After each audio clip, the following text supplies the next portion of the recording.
Namar ka jing bom sngohun bat sngoyahab ya ka bor district ka bla Pyntreikam ya ka Jingpyrkhing khang dukan habaro ka wei ka sor shlong hapo ka kandon shispa sapusau CRPC hadian ka shipo beje Miet umentri katnat kam jungok kai perthei ka jala oba pol lingdo ong ba ki jingja ba malu mala ki don bai om tang ha shlong ki ja habaro ka wei ka perthei henrei kata kam mut pat ba on hap khang lut ya baro Umentri lokular baga Sorkar jala kan sakhot ya ka Jingïalang high level mentagasngi ban khmi bnya ya ka jinglong jingman ka shongsuk shongsngan ki bor district ka East KHASI Hills ki lapenmi hukum hapo kandon chispa sapusau CRPC ka bakhangi gedukan dia jingde dukan bam bat kiwei habaro ka wei ka sor shlong ban ple hadian ka shipo beje Miet.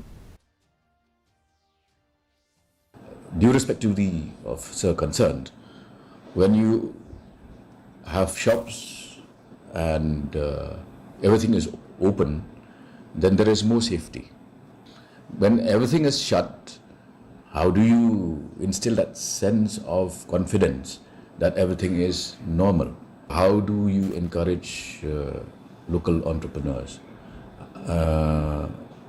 to turn to tourism if things are shut at 10? And what happens if you have hotel guests arriving at